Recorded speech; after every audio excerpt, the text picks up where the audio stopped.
আমি আমার জীবনের কাহিনী শোনাইতেছি। অনেক দুনিয়া ঘুরছি তো। আমি থাইল্যান্ডে পড়ায় জামাতে না হলেও 20-22 বার গেছি। আমি এক জানাজায় ছিলাম একবার, বাপের জানাজা ছেলে পড়াইতেছিল, কিন্তু আল্লাহু আকবার বলতে পারতেছিল না, কান্নারে কানতে, ছেলে আলেম ছিল, কানতে কানতে কানতে কানতে বাপের জানাজা ছেলে পড়ানো, বোঝেন না, ও আল্লাহু আকবার বলতে পারতেছিল না, কান্নায় ভাঙ্গা পড়তেছিল।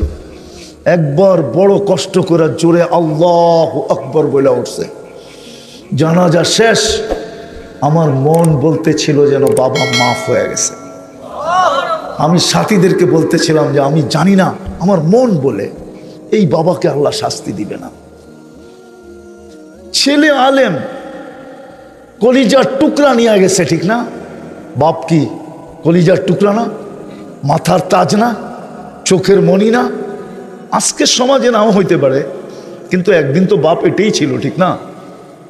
নিয়ে গেছে যিনি, তার বিরুদ্ধে যাওয়া উচিত ছিল, কিন্তু ছেলে কান্না ধরা, কানসেন বটে, কিন্তু কান্না ধরা শেষমেশ কি বলছে? আল্লাহু আকবার, মালিক তুই বড়। এই যে বড়ত্বের স্বীকারোক্তি দিছে, আমার মনে হয় এই স্বীকারোক্তিতেই বাপের মাফ হয়ে গেছে। সোনার গায়ের মানুষ ইশাখা চলে গেছে, এটাই তার রাজধানী ছিল। যদিও ইশাখার রাজধানী কিন্তু সোনারগাঁ ছিল। সোনারগাঁ জানেন না? জানেন না? হ্যাঁ, রাজধানী ছিল ইশাখার, ক্যাপিটাল ছিল সোনারগাঁ। ইশাখা চলে গেছে, শুধু ঐতিহ্য পড়া আছে, মানুষ দেখতে আসে, প্রমোদ করতে আসে, ফুর্তি করতে আসে, কিন্তু ইশাখা নাই। ইশাখা নাই, নাম নিয়েও কেউ রহমতুল্লাহ আলাই বলে না। আজ পর্যন্ত আমি কাউকে শুনি নাই ইশাখার নাম নিয়ে কোনো সোনারগাঁয়ের সন্তানকে রহমতুল্লাহ আলাই বলতে আমি শুনি নাই। আমি এইখানে বহুত আলেমকে চিনি, বলুক সিদ্দিকী সাহেব ভিতর থেকে বাহির হইয়া, উনিও তো সোনারগাঁর সন্তান, ঠিক না? আরেকজন সোনারগাঁর সন্তান ছিল, চিনেন কিনা আপনারা জানি না, মৌলানা আব্দুল গফফার সাহেবকে চিনতেন? বুইরারা মনে হয় চিনত, ঠিক না? কিন্তু ইয়াং জেনারেশন চিনে না, নামও শুনে নাই কোনোদিন।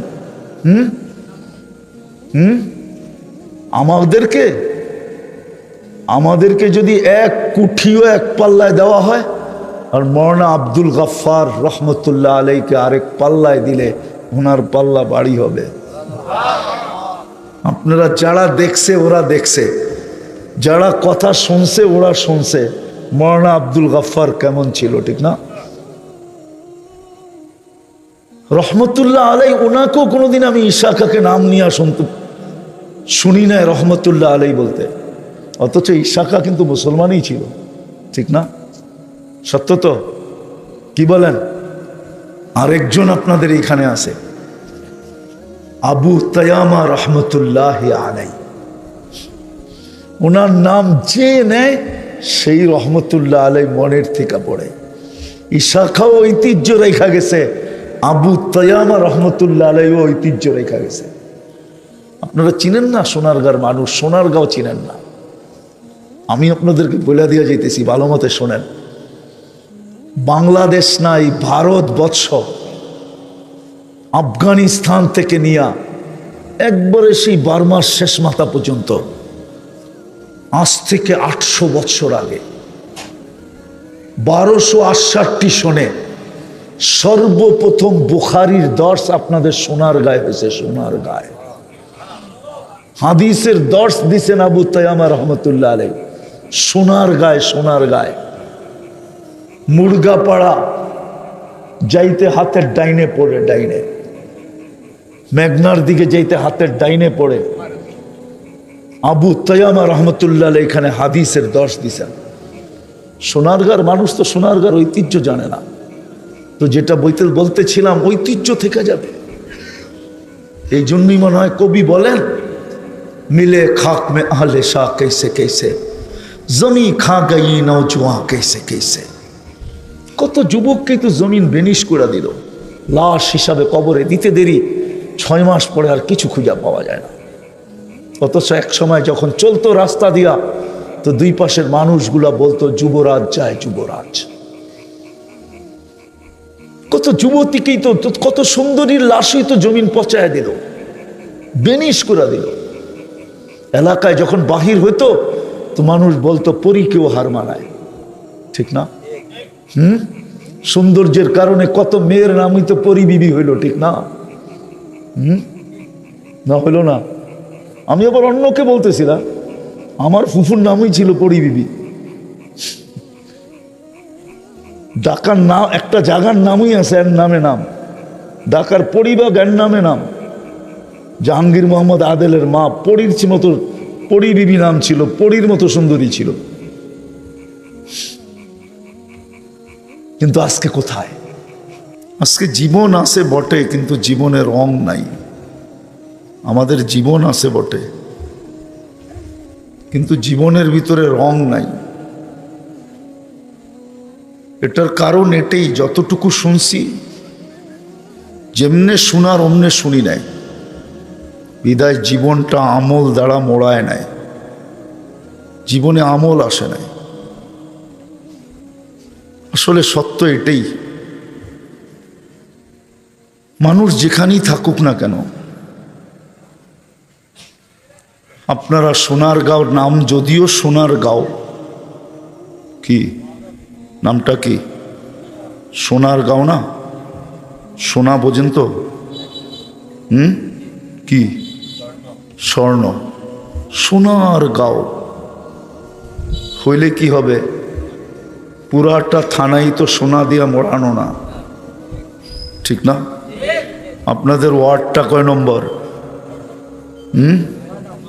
মনে হয় এক মাথায়, বিলকুল ঠিক না?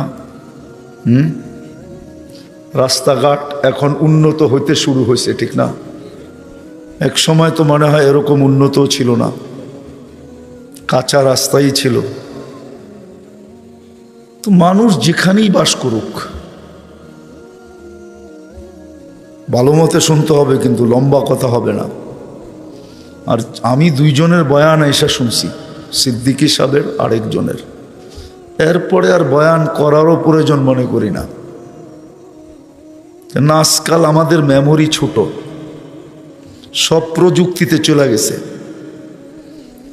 স্কুল কলেজের ছেলেদেরকে জিজ্ঞাসা করেন, মুখে মুখে অঙ্ক করতে পারবে না, হিসাব করতে বলেন পারবে না, ক্যালকুলেটর লাগবে। আগে মুদি দোকানের চোতা লেখতো, তারপরে মুখে মুখে হিসাব করা, তারপরে লেখা দিয়া দিত। এখন সবার দোকানে ক্যালকুলেটর। আমরা যখন স্কুলে পড়ছি তো 25 পর্যন্ত নামতা মুখস্থ করতে হতো, আর এখনকার পোলা পান্ডে যদি বলি 9-এর নামতা বলো, তাও পারে না। 9 কত, ক্যালকুলেটরে গুণ করা তারপরে দেখায় এত। তো মেমোরি এখন প্রযুক্তিতে চলে গেছে, কথা লম্বা বললে মনে রাখতে পারে না, এই জন্য কথা লম্বা হবে না। কেননা সিদ্দিকী সাহেবের বয়ানের পরে আরেকজনও ওনার আগে বয়ান করতেছিল, আমি যখন আসছি দূর থেকে শুনতে শুনতে আসছি, তারপরে আর প্রয়োজন মনে করে না, প্রয়োজন মনে করি না লম্বা বয়ান হোক। কিন্তু বসছি যখন, দুই একটা কথা বলতেছি। মানুষ যেখানেই বাস করুক, সোসাইটি যেমনই হোক, খাওয়া দাওয়া যেমনই হোক, পোশাক পরিচ্ছদ যেমনই হোক, বংশ বুলি যেমনই হোক, রং আর গঠন যেমনই হোক, যে আল্লাহ আমাদেরকে মানুষ হিসাবে অস্তিত্ব দিয়েছেন, রব্বে কাবার কসম, দুনিয়ার কোনো জিনিস আল্লাহ দেখবে না। আল্লাহ দেখবে যাকে মানুষ হিসাবে অস্তিত্ব দিয়েছেন, সে আসলেই মানুষ হিসাবে ফিরল কিনা। নাইলে যেই মানুষটাকে আল্লাহ মানুষ হিসাবে শ্রেষ্ঠত্বের মুকুট দিয়ে অস্তিত্ব দিলেন, ওই মানুষের মাথার থেকে শ্রেষ্ঠত্বের মুকুটটা সরায়া আল্লাহ ওই মানুষটাকে জানোয়ার বলেন, তো বলেন কি করে? কোরআনে কিন্তু মানুষকেই আল্লাহ জানোয়ার বলছেন, উলাইকা কাল আনআম।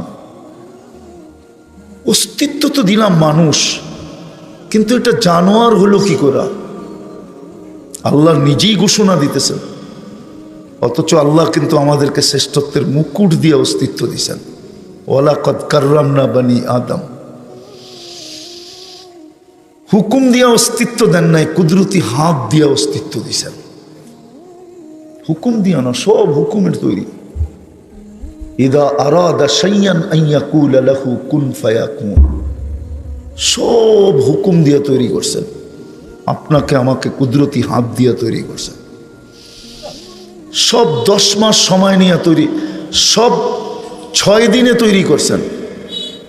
আপনাকে আমাকে 10 মাস সময় নিয়ে তৈরি করছেন। সৃষ্টির ভিতরে সবচেয়ে সুন্দর গঠন দিছেন। মানুষের চেয়ে সুন্দর গঠন আল্লাহ সৃষ্টির ভিতরে কাউকে দেন নাই। যদি দিতেন তাইলে আল্লাহ এতগুলা কসম খাইতেন না। 4টা কসম খায়া বলছেন, লাকাদ খালাকনাল ইনসানা ফি আহসানি তাকওয়িম। মানুষ, তোমাকে সৃষ্টির ভিতরে সবচেয়ে সুন্দর গঠন দিলাম। সৃষ্টির ভিতরে সবচেয়ে সৌন্দর্য দিছেন আল্লাহ মানুষকে। জমিনের আধিপত্য দিছেন আল্লাহ মানুষকে, নাইলে আমরা বাস করতে পারতাম না। জমিন আপনাকে বাস করতে দিত? আপনি ভাবেন? যদি এখন নিচের থেকে একটু হেলতে শুরু করে, তাহলে যদিও খোলা আকাশে বসে আছেন, তারপরও তো এখানে বসে থাকবেন না, থাকবেন? হেলা বোঝেন তো? হেলা কি? দুর্মিয়া, যদি একটু ভূমিকম্প এখন শুরু হয়, ছুটাছুটি শুরু করবেন না? কিন্তু এখন তো বসে আছি, ঠিক না? জমিনের আধিপত্য দিছেন আল্লাহ আমাদেরকে, সৃষ্টির আধিপত্য দিছেন, ফেরেশতাদেরকে সেবায় লাগায় দিছেন। আমাদের এই শরীরটা ফেরেশতা পরিচালনা করে। শিক্ষিত ছেলেরা যদি থাকে, ওরা বুঝবে প্রযুক্তি দিয়ে এই শরীরটা চলার মতো না।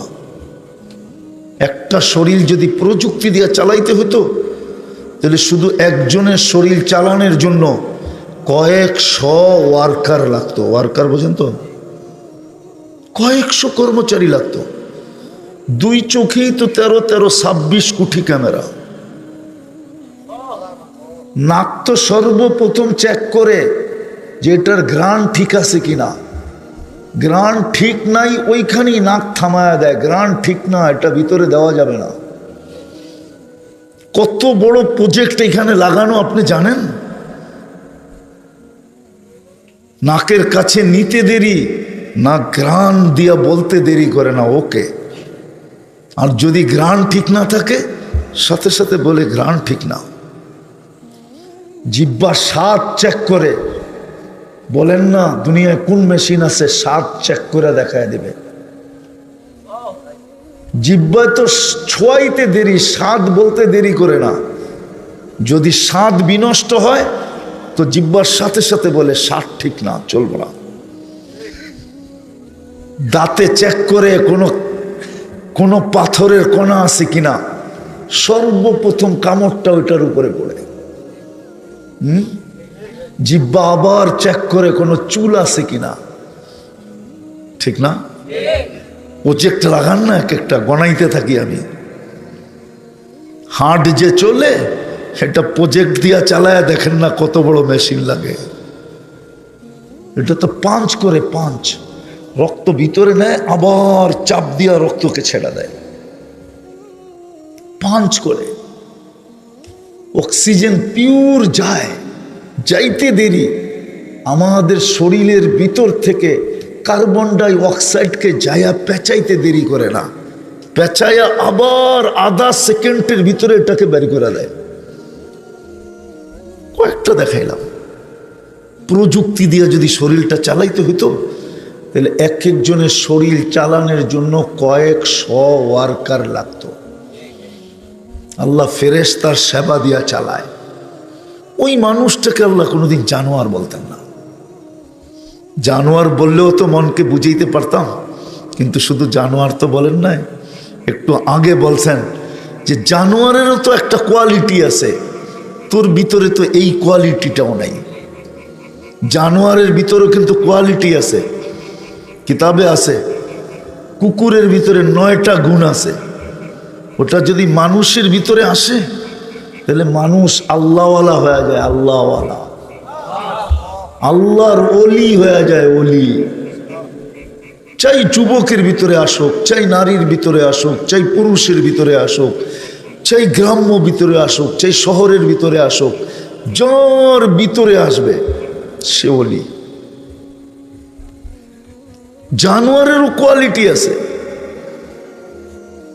কিন্তু আল্লাহ বলে না, তোর ভিতরে তো এতটুকু কোয়ালিটিও নাই, জানোয়ারের ভিতরে যতটুকু আছে।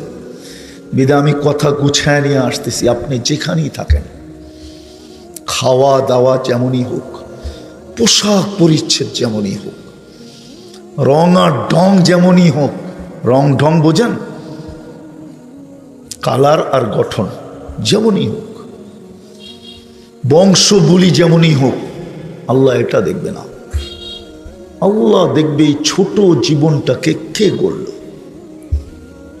যে এই ছোট জীবনটা গড়বে, ছোট এই জন্য বললাম, 60-70 বছর বললাম না, কেননা এই উম্মতের উপরে আল্লাহর বিশাল দয়া আছে, স্নেহ আছে, মায়া আছে, মমতা আছে, ভালোবাসা আছে।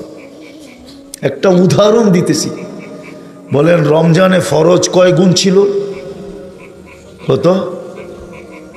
কেউ যদি চাইতো কিতাবের লেখা অনুযায়ী তো 1 মাস ফরজ আদায় করা বলতে তো পারতো যে আমার 70 মাসের অ্যাডভান্স ফরজ পুরা হয়ে গেছে, ঠিক না?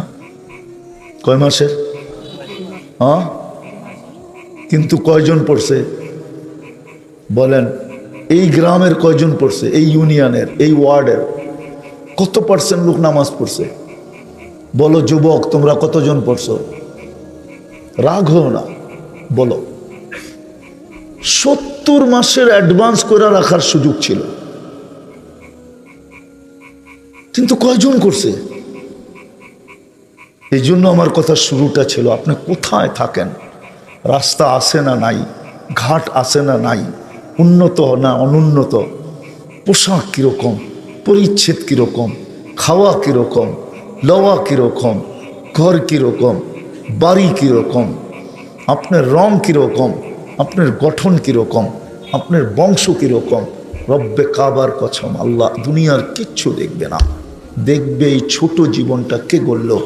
ছোট এই জন্য বলতেছি যে এই উম্মতের সাথে আল্লাহর এক ভালোবাসার মহব্বত।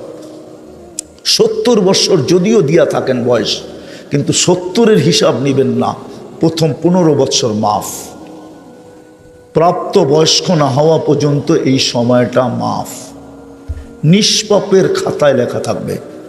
24 ঘন্টায় যতক্ষণ ঘুমাই, ফেরেশতা আমাদের বিরুদ্ধে কিচ্ছু লেখে না, এই সময়টাও কাউন্টে আসবে না। ফেরেশতা আমাদের বিরুদ্ধে কিচ্ছু লেখে না, পক্ষে লিখতে পারে কিন্তু বিরুদ্ধে না। তাইলে বাঁচলো আর কতটুকু? এতটুকু সময় শুধু আল্লাহ আপনাকে আমাকে দিছে গড়ার জন্য, গড়ার জন্য দিছেন। যে গড়বে, যে এই জীবনটাকে গড়বে, এই ছোট জীবনটাকে যে গড়বে, গড়ার জন্য দিছেন। যে গড়বে, যে এটাকে গড়বে, নারী গড়বে, নারী গড়বে। তাহলে রাবেয়া বড় উচ্চাঙ্গের নারী ছিল না? রাবেয়া বসরি, যার বাড়ি আমি 6 বার দেখছি, 6 বার। ইথিওপিয়ার মেয়ে ছিল, যদিও বসরা বলে, তাকে বসরায় বিক্রি করা হয়েছিল, ইরাকের বসরায়, তার কবরও বসরায়, কিন্তু বাড়ি তার ইথিওপিয়ায়। কৃত দাসী মহিলা, কৃত দাসী মেয়ে, এখনো তার নাম সবার মুখে মুখে। 33 বছর বয়স পাইছে, শুধু 33 বছর বয়স, বাদ দিয়া দেন প্রাপ্ত বয়স্ক হওয়ার 14 বছর, 14 গেলে আর 33-এ থাকে কতটুকু বলেন? এতটুকু সময় জীবন গড়ছে। স্বামী আগেই দুনিয়ার থেকে চলে গেছে, বিধবা ছিল রাবেয়া, যার বাড়ি দেখলে এখনো চোখে পানি আসে। আমি প্রত্যেককে দেখছি চোখে পানি। জিজ্ঞাসা করছি কাঁদো কেন? তো বলছে ভিতর থেকে আওয়াজ আসে, রাবেয়া তুমি কোথায়, আমার ঘরের মেয়েরা কোথায়, তুমি কোথায়, আমার সমাজের মা বোন কোথায়? রাবেয়া তুমি এরকম কি করলে? লম্বা জীবন তো পান নাই রাবেয়া। ফেরাউনের কিতদাসীর কবর থেকে এখনো সুঘ্রাণ বাহির হয়। আমি তো শুনা বলতেছি না, চোখে দেখা বলতেছি। আমি তো এখানে গিয়ে আসছি। এক কৃতদাসী মেয়ের ঘর থেকে, কবর থেকে এখনো সুঘ্রাণ। ডেলি হাজারো লোক যায় শুধু সুঘ্রাণ নাকে লাগানোর জন্য। যেই ওই কামরায় ঢোকে, ওইখানে যায়, সবার মন ভোলা যায়। কিন্তু পুরা কবরটাও তো খোলা না, পুরা কবরটা খোলা না, ছোট ছোট একটা ছিদ্র করা আছে, এতটুকু, এই এত বড় একটা ছিদ্র হবে, এটা দিয়ে যে সুঘ্রাণ আসে। আল্লাহ রসুল তো বলছিলেন কিয়ামতের সকাল পর্যন্ত আসতে থাকবে। আল্লাহ শুধু জীবনটা গড়া দেখবে, আর কিচ্ছু দেখবে না। কে জীবন গড়ল? বেলাল জীবন গড়ছিলেন কৃতদাস। এর বাড়িও আমি 6 বার দেখছি। বাড়ি দেখলো চোখে পানি আসে, কান্নার রোল আসে, রোল। যেই যায় সেই দাঁড়ায় কাঁদে। অথচ দেশের মানুষগুলো এখনো পছন্দ হয় না। 1400 বছর আগের বেলাল কেমন ছিল? বেশি দিন তো দুনিয়াতে ছিলেন না, কিন্তু জীবনটা গড়ছিলেন। এই জন্য যুবকদেরকে বলি, যুবক, যৌবনটা গড়ো। মা বোনদেরকে বলি, নারীত্বের জীবন গড়েন। আপনাদেরকে বলি, পুরুষত্বটা গড়েন। কে কখন চলে যাব জানি না। হ্যাঁ, যে গোড়া যাবে আর গোড়া রাইখা যাবে, দুটা কাজ আমাদের। একটা হলো গোড়া যাওয়া, আরটা হলো গোড়া রাইখা যাওয়া। একটা হলো নিজের জীবনটা গোড়া যাওয়া, আর একটা হলো আমাদের পিছে যারা আছে সন্তান, এদেরকে গোড়া রেখা যাওয়া। গোড়া রাখা যাওয়া, নাহলে চলে যাব দুনিয়ার থেকে। বৎসরে একদিন দেখা যাবে আমার জন্য মিলাদ পড়াবে, একদিন দেখা যাবে কাউকে দিয়ে দোয়া করাবে, কিন্তু ডেলি করবে না। এই জন্য আমি দুটা কথা বলতে চেয়েছি। একটা হলো নিজের জীবনটাকে গড়া যাওয়া, এছাড়া আল্লাহর কাছে পরিচয় পাওয়া যাবে না। দুনিয়ায় যতই পরিচিত থাকুক, কবির কথাই সত্য। সোনারগাঁয়ের মানুষ ইশাখা চলে গেছে, এটাই তার রাজধানী ছিল। যদিও ইশাখার রাজধানী কিন্তু সোনারগাঁ ছিল। সোনারগাঁ জানেন না? জানেন না? হ্যাঁ, রাজধানী ছিল ইশাখার, ক্যাপিটাল ছিল সোনারগাঁ। ইশাখা চলে গেছে, শুধু ঐতিহ্য পড়া আছে। মানুষ দেখতে আসে, প্রমোদ করতে আসে, ফুর্তি করতে আসে, কিন্তু ইশাখা নাই। ইশাখা নাই, নাম নিয়েও কেউ রহমতুল্লাহ আলাই বলে না। আজ পর্যন্ত আমি কাউকে শুনি নাই ইশাখার নাম নিয়ে কোনো সোনারগাঁয়ের সন্তানকে রহমতুল্লাহ আলাই বলতে আমি শুনি নাই। আমি এখানে বহুত আলেমকে চিনি। বলুক সিদ্দিক হিসাব ভিতর থেকে বাহির হইয়া, উনিও তো সোনারগাঁর সন্তান, ঠিক না? আরেকজন সোনারগাঁর সন্তান ছিল, চিনেন কিনা আপনারা জানি না, মৌলানা আব্দুল গফফার সাহেবকে চিনতেন? বুইরারা মনে হয় চিনত, ঠিক না? কিন্তু ইয়াং জেনারেশন চিনে না, নামও শোনে নাই কোনোদিন।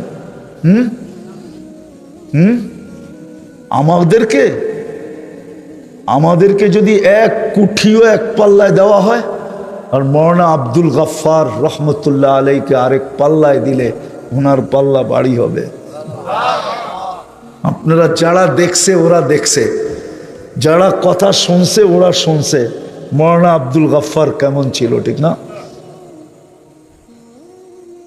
রহমতুল্লাহ আলাই ওনাকেও কোনোদিন আমি ইশাকাকে নাম নিয়ে শুনি নাই রহমতুল্লাহ আলাই বলতে, অথচ ইশাকা কিন্তু মুসলমানই ছিল, ঠিক না? সত্য তো? কি বলেন? আরেকজন আপনাদের এখানে আছে আবু তায়ামা রহমতুল্লাহ আলাই, ওনার নাম যে নেয় সেই রহমতুল্লাহ আলাই মনের থেকে পড়ে। ইশাখাও ঐতিহ্য রেখা গেছে, আবু তায়ামা রহমতুল্লাহ আলাইও ঐতিহ্য রেখা গেছে। আপনারা চিনেন না সোনারগাঁর মানুষ, সোনারগাঁও চিনেন না। আমি আপনাদেরকে বলে দিয়ে যাইতেছি, ভালো মতে শোনেন। বাংলাদেশ নাই, ভারতবর্ষ আফগানিস্তান থেকে নিয়ে একবারে সেই বার্মার শেষ মাথা পর্যন্ত আজ থেকে 800 বছর আগে 1268 সনে সর্বপ্রথম বুখারীর দর্শ আপনাদের সোনারগাঁয়ে হয়েছে। সোনারগাঁয়ে হাদিসের দর্শ দিছেন আবু তায়ামা রহমতুল্লাহ আলাই সোনারগাঁয়ে। সোনারগাঁয়ে মুরগাপাড়া যাইতে হাতের ডাইনে পড়ে, ডাইনে মেঘনার দিকে যাইতে হাতের ডাইনে পড়ে আবু তায়ামা রহমতুল্লাহ আলাই এখানে হাদিসের দর্শ দিছেন। সোনারগাঁর মানুষ তো সোনারগাঁর ঐতিহ্য জানে না, তো যেটা বলতেছিলাম ঐতিহ্য থেকে যাবে। এই জন্যই মনে হয় কবি বলেন, মিলে খাক মে আহলে শাহ कैसे कैसे জমি খা গই নওজোয়ান कैसे कैसे। কত যুবককে তো জমিন বেনিশ করে দিল, লাশ হিসাবে কবরে দিতে দেরি, 6 মাস পরে আর কিছু খুঁজে পাওয়া যায় না। অথচ এক সময় যখন চলতো রাস্তা দিয়া, তো দুই পাশের মানুষগুলা বলতো যুবরাজ যায়, যুবরাজ। কত যুবতীকেই তো, কত সুন্দরীর লাশই তো জমিন পচায় দিল, বেনিশ করে দিল। এলাকায় যখন বাহির হইতো তো মানুষ বলতো পরীকেও হার মানায়, ঠিক না? সৌন্দর্যের কারণে কত মেয়ের নামই তো পরী বিবি হইল, ঠিক না? না হইল না? আমি আবার অন্যকে বলতেছিলাম, আমার ফুফুর নামই ছিল পরী বিবি। ঢাকার নাম একটা জায়গার নামই আছে, এর নামে নাম ঢাকার পরিবাগ, এর নামে নাম। জাহাঙ্গীর মোহাম্মদ আদেলের মা পরীর মতো, পরী বিবি নাম ছিল, পরীর মতো সুন্দরী ছিল। কিন্তু আজকে কোথায়?